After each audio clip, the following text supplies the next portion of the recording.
Full disclaimer, I was never a Hulk reader, but you know what? I'm gonna judge these Hulk covers anyways.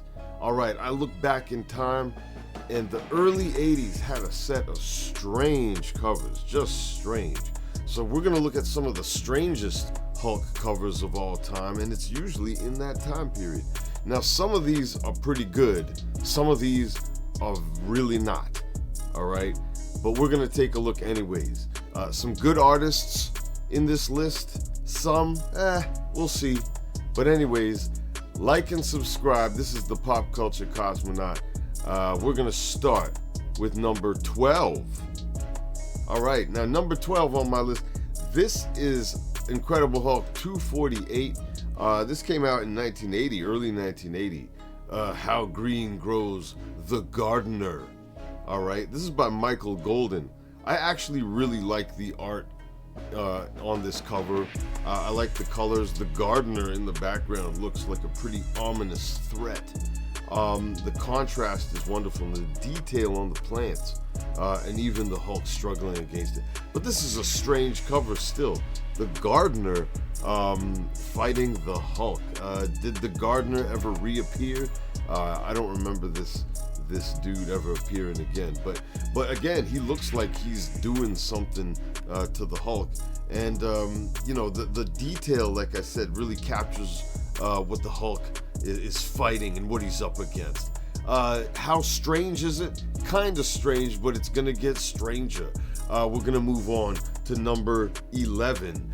Now this one is bizarre. Look at this. This is MODOK and MODAM teaming up. MODAM teaming up with their beams against the Hulk, reducing him to his knees.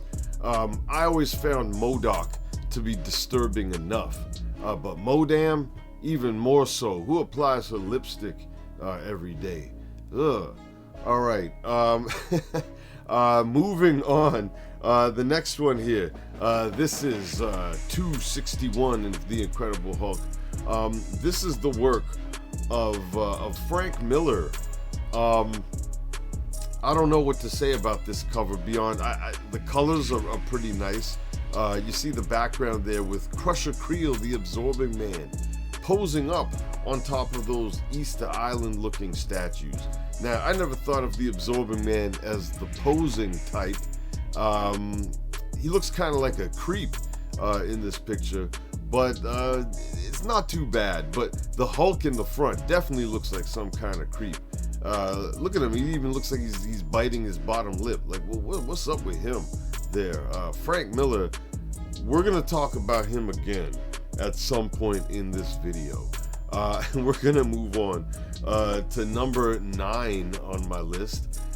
This is Incredible Hulk 267, The Wrong End of the Rainbow. This is actually a pretty interesting looking cover. It's very distinctive, and it stands out from the crowd. You got who I believe is the Gremlin or the Gargoyle on the left. I always confuse them. The leader with an extra big forehead and a weird looking arm. He's striking a weird pose in that one. The Abomination next to him. Moonstone, the female Moonstone. Rhino, and at the end is the Beast. Pretty strange foe for the Incredible Hulk at the wrong end of the rainbow. It's a bit of a strange one. We're gonna move on from here. All right, this is 8 on my list. 282 of the Incredible Hulk. Now this one is strange, maybe because it's just it's an odd choice to make for a cover. You got the She-Hulk on the right, just wailing on Arsenal. That's the robotic foe you see in the middle, who is swatting the Hulk back into some machinery, and he looks like he's about to fall on his ass. Is Arsenal really that big of a threat? Was he really dealing with Hulk and She-Hulk like this? I don't know. Have I not read enough about Arsenal to know that he could do this kind of damage and require this level of effort from both of them? I just find that to be strange in itself. Beyond that, let's move on to number 7 on my list. Now, this is the work of Bill Sienkiewicz, and I hope I'm pronouncing that correctly. 296 of The Incredible Hulk, featuring Rom the Space Knight striking a pose as he's blasting the Hulk in the distance. This is good art. Bill Sienkiewicz is a great artist, don't get me wrong, and a very distinctive artist. But Rom is, he's got his behind all up in the camera, twerking or whatnot, even though I don't think twerking was a word back in these days. This is back in 1984. And the detail, the colors, all good stuff, but Rom has no reason to be striking that kind of pose. That is strange in of itself. All right, moving on. We're going to go to number 6 on my list. 273 of The Incredible Hulk. And this is the work of Al Milgrom and Joe Sinnott. Al Milgrom's work, I think also number 11 with MODOK and MODAM. That one, MODAM, that was Al Milgrom. The Rainbow one, that was Al Milgrom again. He's all over the Arsenal one as well. He's all over Hulk covers of this era. And here you got giant ants hunting down the Hulk in a cornfield or whatnot. This how is the Hulk dealing with this kind of situation? Again, I never read the comic, but to put this on a cover, strange decision if you ask me. We're gonna move on to number 5. Al Milgrom and Joe Sinnott again. Follow the Leader. The Leader's disembodied head floating on the right, and the Avengers and the Hulk all floating, gradually getting smaller in the back. It's not a bad composition. The yellow background, however, is quite awful, I would say. The Leader's facial expression is kind of weird. And another thing I want y'all to look at Captain America's shield.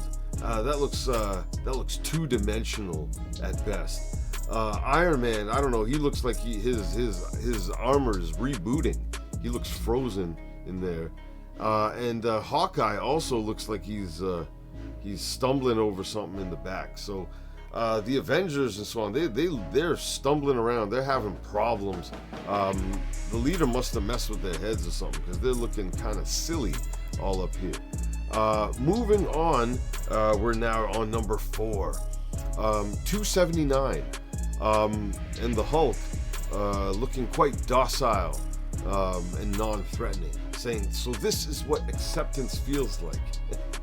Now take a look at some of the heroes around. Look at Daredevil pumping his fist. He's happy for the Hulk. Thor with a big grin. The Thing, he's got his hand pumped in the air too. Iron Man, you can look at Tony Stark's facial expression from behind the mask, and Hellcat all the way in the back. I don't know if you can see her, but her arms are in the air. They're feeling good for the Hulk, and I believe that's Rick Jones in the foreground. What a strange cover. This is by Greg LaRocque, and this was in 1982, so this is all early 80s stuff. Moving on to the top 3. I don't know if top is the right word, but strange stuff. Look at this one, 291. You got General Ross. This is tragic. It's a tragic cover with the Hulk looming in the background. But look at that stamp. Beware, it's Assistant Editors Month. Don't say we didn't warn you. So I know it. This was this month, I think. When was this? October '83. It says. A lot of the Marvel titles had some weird covers, some strange ones. So this one again, I know it's supposed to be sad, but it just makes me shake my head. Strange cover, if you ask me. One thing I will say, I do not like the yellow background here. They could have went with something else, and it would have made for a better image. But it's just a strange cover, and it hits me every time I see it. On to number 2 here. Now we're getting weird. we're getting weird. Okay, Bruce Banner on the bed there, looking like he's on some Danielle Steele novel cover.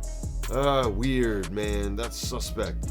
And the Hulk looking at him quite oddly. This is a bizarre cover. I don't even think Strange covers it. I mean, it's well drawn. It's by Ken Stacy. Artistically, I have no criticisms at all, but oh man. Well, I don't know if I have no criticisms, but this is just a weird cover on many levels. And now we're gonna go on to number 1. Now this one, I gotta cover my face for this one. Number 2, the Ken Stacy one I just showed you, is actually a pretty good piece of art. This one is not. And the strange thing about this, I think, is the Marvel editors' allowance or decision to print this and say, let's make this a cover. This is one of the worst covers I've ever seen, period. Not just for the Hulk. This is Frank Miller. I'm sorry, Mr. Miller. But this is a damn shame, to put it mildly. There's nothing redeeming. There's nothing good about this cover. The woman in the Hulk's arms, the children in the back looking like ghosts, and the Hulk himself. This is possibly the worst professional picture I've ever seen of the Hulk. I'm sorry, Frank Miller. I'm sorry, but I gotta say it. This is an awful piece of art. Even if it was a panel stashed anywhere inside of a comic, I would still say this has no business being printed. That's strange, man. That's some strange stuff to allow that. Man, but there you go. That's number 1 for the strange Hulk covers that were mostly concentrated in that early 80s. After this period, at some point, the Hulk turned gray. I think before that, John Byrne was working on it, and a lot of other artists got involved. Todd McFarlane took over some Hulk covers in the late 80s as well. So the Hulk went through a lot of changes in the 80s, but the early part, man, some of that was strange.